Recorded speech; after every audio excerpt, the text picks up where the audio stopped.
Okay, if I could encourage those leaving the public gallery to do so as quickly and as quietly as possible as we move on to the next item of business, which is the members' business debate on motion 18953 in the name of Ariane Burgess on investing in rail to unlock the wealth and economic potential of the Highlands. The debate will be concluded without any questions being put. I'd encourage members wishing to participate to press the request to speak buttons, and I invite Ariane Burgess to open the debate. Around 7 minutes, Ms Burgess. Thank you. Presiding Officer, every week when Parliament is sitting, I take the train from Inverness to Edinburgh. Every week, I experience a journey that feels stuck in the past. It's slow, often overcrowded and punctuated by frustrating waits as the train stops in passing loops to let other services go by. A journey that should showcase modern, clean transport instead exposes how little has changed since the Victorian era. This is not good enough, and that's why I'm grateful to colleagues today who have supported this debate to take place, and the Highland Mainline Community Rail Partnership, who've worked incredibly hard to push for an improved rail experience on this line. The Highland Main Line should be the backbone of the North for people and businesses, but this Victorian railway is delivering Victorian-era journey times. For most of its 118 miles, it's still single track, and the trains that use it run on polluting diesel. That means wasted minutes at every stop, unreliable timetables, and a line that is unable to meet the needs of the people and the economy it serves, and one that produces more carbon emissions instead of cutting them.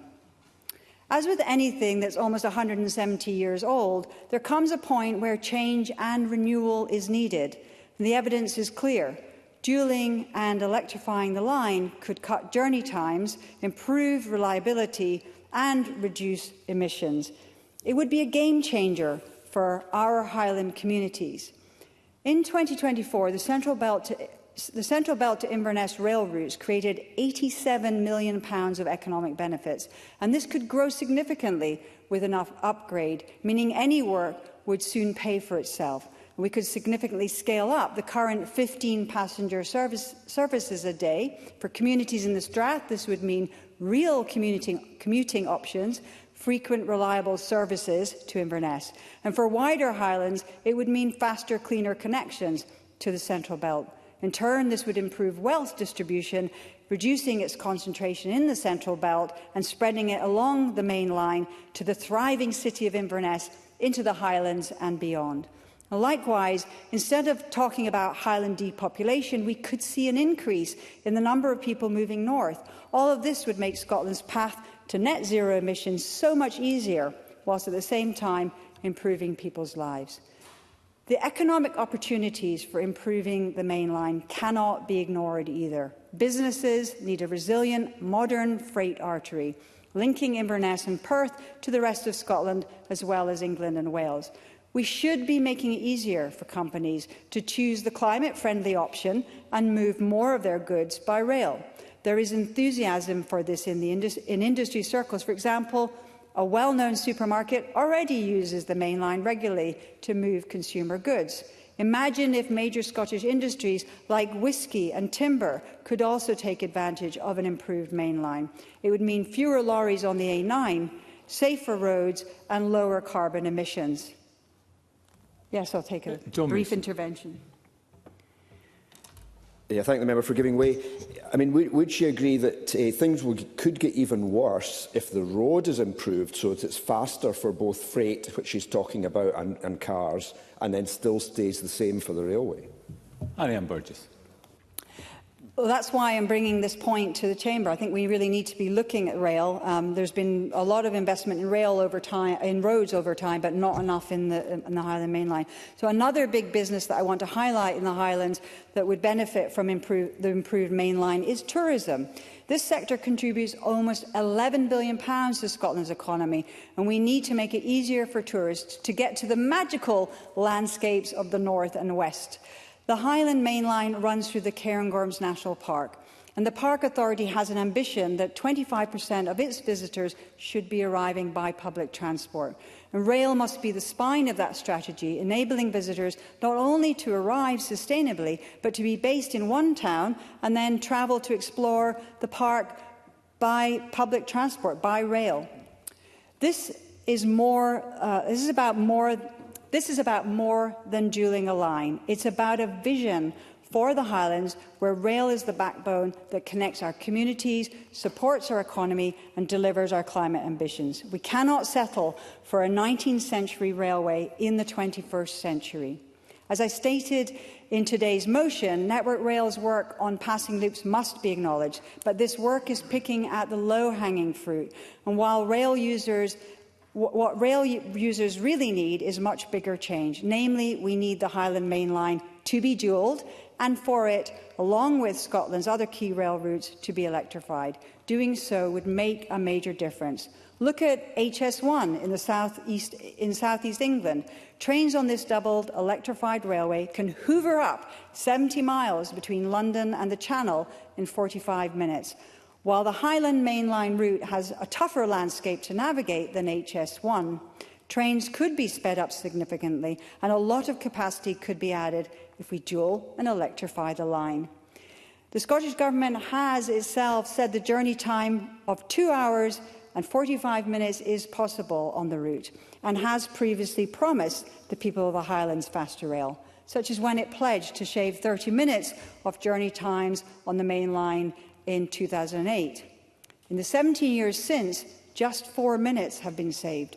It's beyond time that this government made good on this promise. There are no official estimates for how much dualling and electrifying the Highland Main Line would cost, but I believe there's a strong economic case to get the ball rolling and that the line would rapidly pay for itself. So let's put our money where our mouth is and properly fund rail. Let's undertake scoping work and collect proper data on rail freight usage, and let's get spades in the ground. Colleagues, if we can find billions to dual the A9, then surely we can invest in the Highland Main Line. The choice is clear. We can keep pouring money into roads and lock ourselves into higher emissions, or we can make the bold statement in rail that will deliver cleaner air, safer roads and stronger communities. The Highlands deserve better. The people I travel alongside every week deserve better. It's time to dual and electrify the Highland Main Line. Thank you, Ms Burgess. I now call Jamie Hepburn to be followed by Jamie Halker-Johnson. Around 4 minutes, Mr Hepburn. Thank you very much, President Officer. Can I thank Ariane Burgess for securing this debate? I'll start off with saying something that is probably self-evident. I speak in this debate without much of a direct constituency. Interesting to see Mr Leonard is about to contribute, so I might not be alone in that regard. But I am an enthusiast for rail travel. Indeed, in recent weeks, President Officer, I've become an even greater enthusiast for rail travel. It is, and I freely concede, a much shorter journey than that which Ms Burgess has to undertake, but it's how I got to Edinburgh this morning, it's how I'll get back home to Cumbernauld later this evening. I'm also not only an enthusiast for rail, but I'm also an enthusiast for that part of the country that Ms Burgess has the privilege of representing. It is a wonderful part of our country, and it has been more often than not, rail has been the mode of travel and transport that I've used to get there, whether it's been for holidays, some in the dim and distant childhood past, some more recent with my own family, whether it's been work-related, or indeed for the occasional party conference. I commend Inverness as a party conference location, and I hope my party can return there at some point soon. But I also recognise that the rail line that we are debating and discussing right now is a social and economic lifeline for the Highlands. So in that sense, I have great sympathy for the improvements that Ariane Burgess is suggesting. I recognise that could create benefits through journey times, improved journey times, improved reliability, emission reduction. I would reflect, and I think it is important that we reflect, there has been a significant amount of investment in rail infrastructure in the past couple of decades, be that with the Stirling-Alloa line, which can be accessed by my constituents at from Croy Railway Station, which was reopened in 2008, and I recognise that was work that began under the previous administration.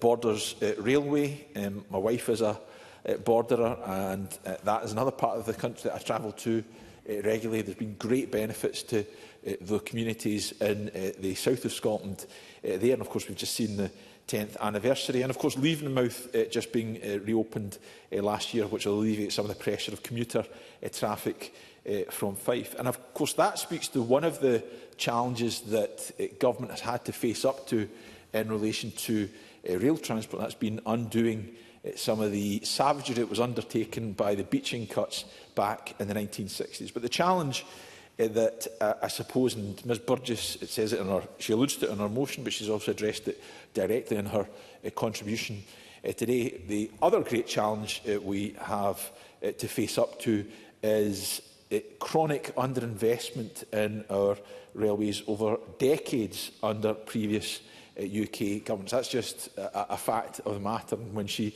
refers to Victorian infrastructure, I completely understand that point. I would reflect on that other great improvement, and one that does directly relate to my constituency. It was the Edinburgh-Glasgow improvement programme, which electrified the line between our two main cities, and as an aside, also the Cumbernauld line as well. That was electrifying a line, as I say, between our two main urban population centres, which was constructed in 1842 and only electrified under this government finally in 2016. And I suppose I make that point expressing sympathy for the necessity for us to consider further improvements on the Highland Line, to underline the scale of the challenge. The challenges in terms of improving our railways across the country are considerable because of that long-standing, decades-long underinvestment, which now, thankfully, under this government, we are catching up with. And I would also, and I see I've got to close, Presiding Officer, I would say we know that there is also that other challenge, and I think we do need to reflect on it. There is significant pressure on capital budgets. They have become constrained for a variety of reasons through UK government settlements, the pressures of inflation. So we must also be realistic and recognise that context. But all that said, I do agree ongoing rail improvements across the country are important. In that regard, I commend Ariane Burgess for bringing this debate today to make sure that Parliament has the chance to consider how that might impact the Highlands that she represents. Thank you, Mr Hepburn. And now call Jamie Halker-Johnson to be followed by Richard Lynn in around 4 minutes. Mr Halker-Johnson. Thank you, Deputy Presiding Officer. Can I thank Ariane Burgess for bringing forward today's debate, and also particularly welcome the framing of her motion and its focus on the role of rail in unlocking the economic potential of the Highlands. And maybe I should also include the islands. And I'm not going to be calling for a rail bridge to Orkney at the moment, much possibly to the Deputy Presiding Officer's disappointment, or a new tracked crossing to Skye, with or without tolls. But the impact of rail services doesn't just stop at the last set of buffers and is felt in communities beyond the last mile of track. And we should remember that the whole region could feel the benefit of improved rail infrastructure, whether it's about transporting freight or making it easier for visitors to get around. The benefits of connections don't start and stop at the station platform. The economic argument is one which I believe has real merit. We have, to resurrect a familiar phrase, a northern powerhouse potential in the Highlands and Islands waiting to be unlocked. The Highlands has always been a region which has had to overcome the challenges of access. We should reflect on the incredible work and the driving ambition that gave us not only the Highland Main Line, but the Far North Line, the West Highland Line, and the connection from Inverness to Aberdeen. And these enduring arteries were built in the 19th century, much of it by hand. And those thousands of hands lifted the Highlands out of isolations and in many ways built the base for the modern region and its economy that we see today. Previous generations, as others have said, have left us an incredible legacy. But as Ariane Burgess touched upon, it does not escape the notice of visitors that train travel often becomes a slog as you head northwards. The Victorian infrastructure may be sound, but it's largely escaped modernisation. And I've been involved in campaigning on the dualling of the A9 road over about 2 decades, as others have highlighted. Often people would talk to me about the dualled Highland Main Line, sometimes noting that the investment was going into road over rail. The truth is our region needs investment in both, and both are complementary. How we look at freight, for example, must be multimodal, particularly in the remote and rural parts of the region. Road and rail must combine. And if we turn our attention to the islands, we can add air and sea to the mix. We should also be considering our rolling stock. There is potentially more value to the passenger in providing a comfortable space with areas to work and reliable Wi-Fi than shaving 10, 20, 30 minutes off journey times. And of repurposing existing rolling stock. Some time ago, I spoke with Serco when they were running the sleeper service about the potential to reuse the old and replace sleeper carriages to provide an overnight link between the Central Belt and Thurso. That could provide, if it was still feasible, a new lower-cost link to the far north and to Orkney by using the network when it is already being underused. But I'm not proposing an either-or choice here. Electrification, dualling, improving stock, reducing emissions are all important interventions which will ultimately come down to the questions of effective management and prioritisation. There have, of course, been improvements in relatively recent times, changes which have opened up the Highland Main Line as a significant freight carrier, as has been mentioned, the upgraded passing loop at Aviemore. That is very welcome, but it's still well short of what the main line should be, an economic spine to our region. And today's motion also recognises the work of the Highland Mainline Community Rail Partnership, and before I close, that's something I'd like to add my recognition and my thanks to. It's done a great deal to realise the potential of the line and its surroundings. Its grassroots approach should serve as a model for communities across the country. Deputy Presiding Officer, rail will play a vital part in the economic approach to our region and has the potential to be transformative.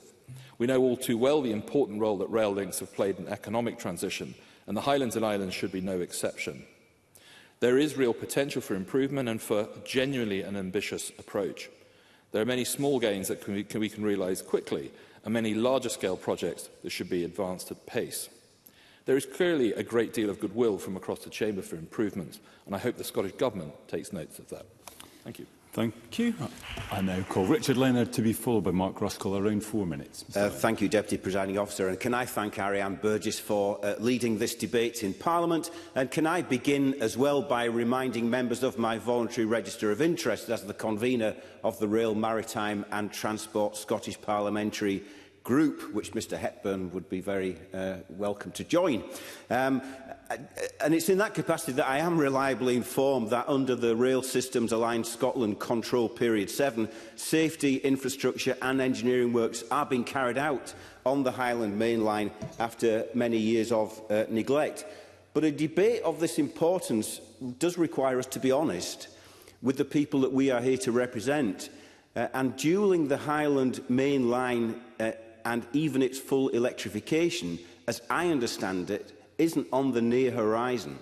Indeed, I'm told that the cost of the structural engineering works required, if the whole route was to be dualled, would be extremely high, because the line has never been extensively dualled.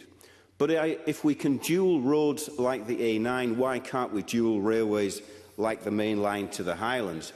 And so when Ariane Burgess harks back to the Victorian era, she has a point. And as my old friend and comrade, trade unionist, rail enthusiast and historian Dave Watson told me, the 1861 Act of Parliament, which paved the way for the Highland Main Line's construction, provided for only 7 miles of track to be dualled near to Inverness. That later on, a further 7 miles were dualled near to Perth, and then 23 miles of track were dualled near Blair Athol between 1900 and 1909. But of course, strictly speaking, that means we go beyond the Victorian era into the Edwardian steam age. The call for the electrification of this line in the motion, though, I believe is something that we should certainly pursue doggedly. As the RMT has said over and over again, electrification remains the most proven and effective method to decarbonise rail transport and to deliver faster journey times safely. That would benefit passengers, but it would also benefit freight, which is where we also need vision and ambition. In my view, we have a highly centralised economy. We need greater decentralisation of industry and a greater diffusion of economic power. So boosting the Highland economy and electrifying this line, I believe, should be part of that, not least because every £1 million invested in rail generates £2.5 million worth of value in the wider economy. And we know that major exports from the Highlands and Islands, like whisky, like shellfish, like agricultural produce, like timber, are nearly all transported at the moment on lorries, often on roads running alongside the Highland Main Line. If we are serious about getting traffic off our roads and onto our railways, we need to invest in rail and invest in electrification. Finally, I'm bound to say to the Cabinet Secretary that that goal of a shift from road to rail is not helped by the fact that train stations on this line, Dunkeld and Burnham, Blair Athol, Dalwhinnie, Newton Moor, Carbridge, are not currently staffed at all, and that Pitlochry station, which is staffed, is now suffering a 10% cut in ticket office opening hours, and Kingussie, on the Highland Main Line, is facing a cut in ticket office hours of 65%.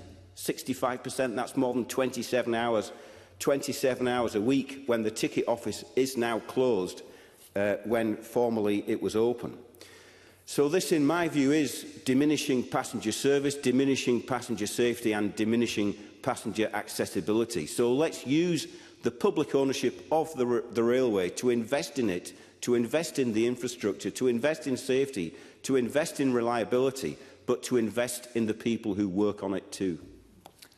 Thank you, Mr Leonard. And I call Mark Ruskell to be followed by Fergus Ewing, around 4 minutes. Mr Ruskell. Thank you very much, Deputy Presiding Officer. And can I thank my colleague Ariane Burgess for moving this motion as we celebrate 200 years since the birth of the railways. It really is a great time to be looking at that vision for Scotland's railways. And I think Ariane Burgess laid out a really exciting vision for the economy of the Highlands, but also for communities as well.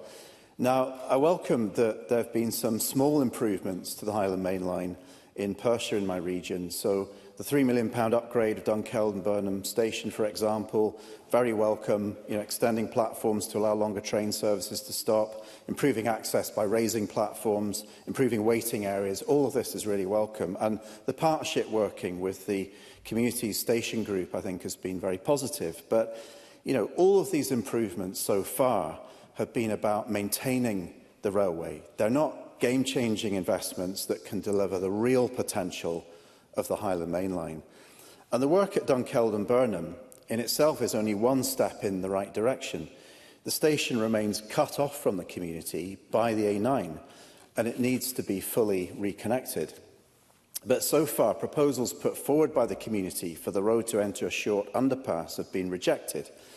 If Dunkeld and Burnham were in the Alps, I'm sure authorities wouldn't think twice about making the road fit the landscape and the community. So it's disappointing that these proposals, following years of consultation, have been rejected, when they would represent a tiny fraction of the total cost of the A9 dualling project. Now, the context of the A9 is important, not just because the A9 shares the same corridor as the Highland Main Line. The prioritisation of road over rail will be damaging unless there is a matching investment in the railway, an important point already raised by John Mason. Dualling the A9 will result in an increase in car mileage at a time when the government still has a commitment to bring that down. And of course, the government is also pointing now to transport as a sector that has to make even deeper cuts in carbon emissions in the forthcoming climate change plan. So I'll be interested in the Cabinet Secretary's view on how we start to square that circle. So to compete with the A9, the railway needs to be fully electrified from Dunblane through Perth to Inverness as soon as possible, delivering major benefits to passengers and to freight. And electric trains will reduce journey times. They accelerate faster. They will climb Dromochta Pass a lot quicker than diesel locos, and they will be able to haul heavier freight loads. And we've already seen the major benefits of using Class 93 electric trains, hauling test freight on the West Coast Main Line. It is time now to bring those advantages to industry in the Highlands. Electrification will also enable more trains to run on the Highland Main Line because faster running times on single lines between passing loops allow more trains on the network. So, better, faster, more frequent services with more capacity for people and freight can come, but it can only come from full electrification. Now, I recognise the government's priorities here. Making progress on electrifying Fife and Border service services is a priority, especially given that the new battery electric trains have been ordered and they're on their way. But we do need to shift the focus now, after those projects, onto the Highland Main Line, because this is also about keeping railway engineering jobs in Scotland through a pipeline of electrification projects that can support young people joining the industry. And with electrification on Highland Main Line agreed, the route can then be redesigned to maximise the benefits.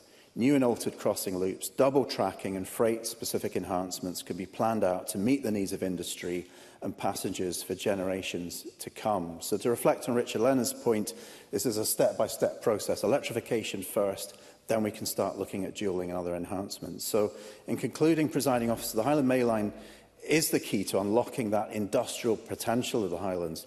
We need to shift the focus to rail and invest in a line that is low carbon and competitive, but that work really needs to start now.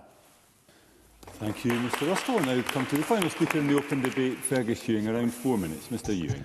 Thank you, Presiding Officer. I welcome the opportunity to debate the rail services connecting the Highlands with the Central Belt. And of course, we all want to see improved rail services, and I've enjoyed listening to the contributions to the debate today. However, to postulate it as a choice between rail and road, I think is profoundly wrong and misconceived. We must have decent, fair, safer road connections, something which in the Central Belt is taken for granted. On Monday, the 15th of September, there were 2 further people who lost their lives on the A9, and our thoughts are with their families. Families of people who lose loved ones in this way before their time are devastated forever. Death occurs on single-track roads is 3 times more likely than in dual carriageways and 10 times more likely than on motorways, according to the Road Safety Foundation. The Cabinet Secretary will have heard me making these points time after time after time. And although this is about railways, roads have been mentioned by many presiding officers, so I hope it's in order to ask the Cabinet Secretary in her response to indicate when the promised statement will be made this autumn about the funding and confirmation of the details of the dualling, which I think can be done, according to industry sources, earlier than the projected revised target date of 2035. Industry tell me it can be done, and with a capital budget of around £5 billion a year, there is no shortage of money to do that over that length of time. But I did want just to, in my remarks, refer to what I think is a way in which there could be big improvement, which is to increase the rolling stock and to improve the quality of the rolling stock and to increase the number of carriages and the comfort. And I wanted to refer to a constituency complaint, a very profoundly serious one, actually, that I received recently, and I'm pursuing with ScotRail, who haven't yet replied, although they got it on the 22nd September. On the Sunday, the 21st of September, a party of girl guides of 60 in all, brownies and guides, travelled back from a trip to Dynamic Earth to Inverness. They had booked seats. They got on the train, but there was no seat reservations. By the time the girls got on, their suitcases on, there were no seats. The doors were shut. The girls were all standing. We managed to get some to sit on the floor. Some were feeling faint due to the squashing. We were all standing, but making the most of it, assuming that people would leave at Perth. Well, they didn't. Loads more people got on, pushed their way onto the train, standing on the girls, pushing them out of the way. One girl was almost pushed off the train and was grabbed by a leader. It was terrifying. It was dangerous. Girls were physically sick and fainted. They were asleep on the floor. They were overheating. It was like a third world experience. Now, I could go on, but this is an outrageous example of complete failure to provide a service. I wrote personally to every executive at ScotRail, personally by snail mail, so they couldn't deny they had not got the letters. I haven't heard from any of them, Presiding Officer. They're all well paid. They seem to have jobs that overlap in their functions. Goodness knows what they do. But I did want to use my time today, which is drawing to a close, to say that in the short term, we must see a proper, fair, decent service, and an apology from the Chief Executives and Chair of ScotRail is certainly overdue. Thank you, Mr Ewing. I now invite Fiona Hislop to respond to the debate. Cabinet Secretary, around 7 minutes. Thank you, President Officer. And I also would like to thank Ariane Burgess for bringing forward this debate, which rightly highlights the value of the Highland Mainline Railway in contributing to the wealth and prosperity of the Highlands. We've had a variety of different points made. I would say to Fergus Ewing, I have heard what you said about that incident. I am aware of it. I have urged a rapid response, and I will ensure ScotRail responds quickly to himself and his constituents.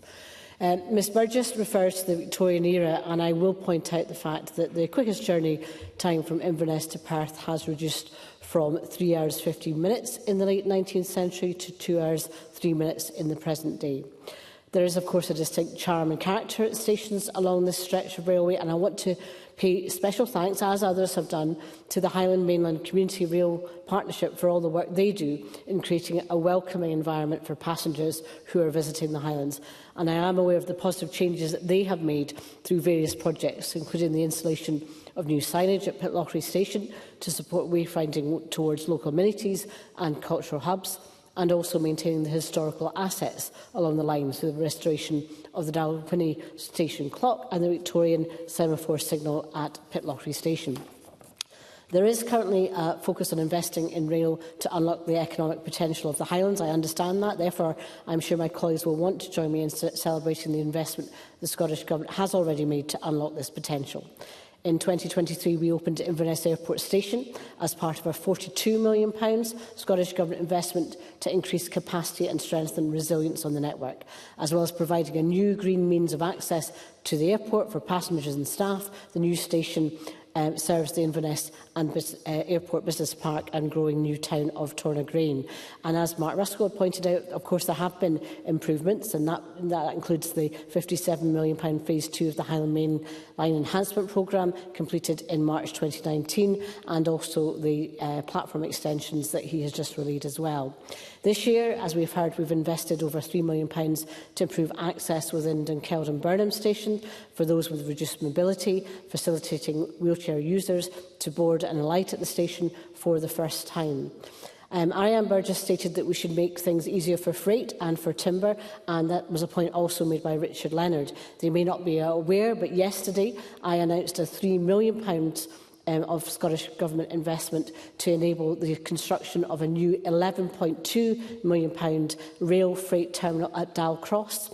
Over a 10-year period, the project is expected to result in the removal of more than 8.5 million lorry miles from Scotland's roads and more than 17 million miles from UK roads. Now, this joint investment with West Fraser will help to reduce Scotland's transport emissions, reduce road congestion and improve air quality. And it's only right that this should be celebrated, particularly during Scotland's Climate Week.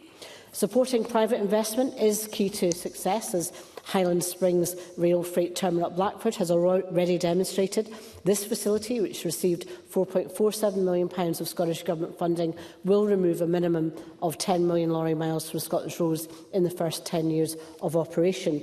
And indeed, can I also relay that in the summer, we provided over £345,000 to John G. Russell to enable the company to purchase a reach stacker for the Needlefield facility at Inverness, allowing the continued loading and unloading of supermarket goods and that movement as well. So again, it's about that benefit of freight movement and shift. I also note the research that's published by the Highlands and Islands Enterprise, which explored regional transformation opportunities within the region.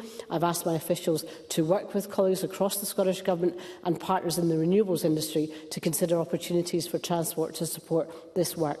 And the Highland Main Line is a popular travel choice for tourists, as it provides a scenic gateway to the Highlands. We know that tourism is one of Scotland's most important industries, and getting more people to visit our rural communities will boost local economies and enable growth. Now peak fares are gone for good, we've made travel across the Highlands more affordable and accessible for the people of Scotland and our visitors. And to Jamie Halco-Johnson, I would point out in his request for movement on procurement. Last year, I commenced a procurement exercise to replace the high-speed trains which operate on this line, and these replacement trains will provide the reliability and resilience of these long-distance rail services, which will sustain vital connections for communities and visitors to the north of Scotland and present Scotland in an improved and better way.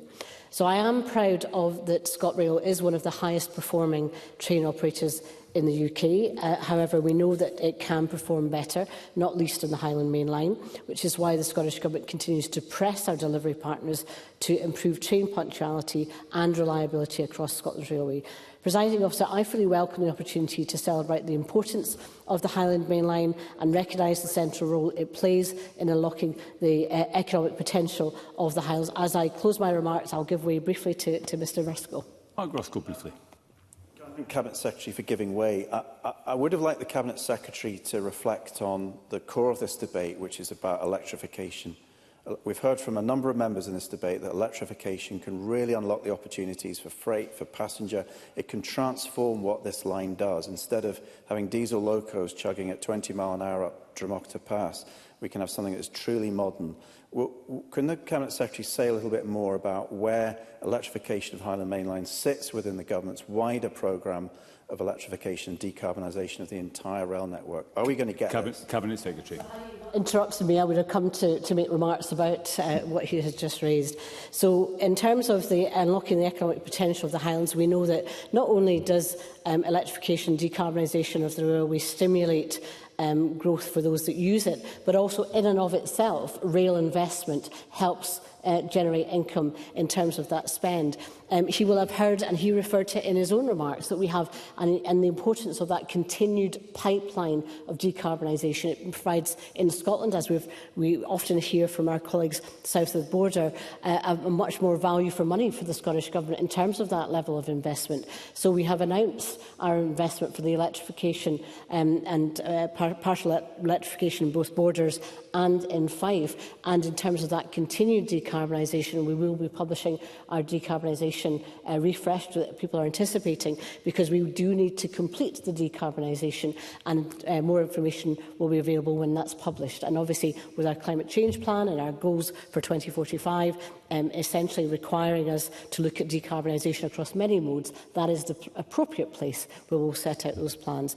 So, Presiding Officer, I am confident that this Government is taking the steps to maintain the crucial transport links that are needed by growing rail freight within the region, investing in our passenger services, and to connect more communities and people with the Highlands, both now and into the future. And I think it's been a great opportunity presented by Ariane Burgess to explore all these issues. Thank you.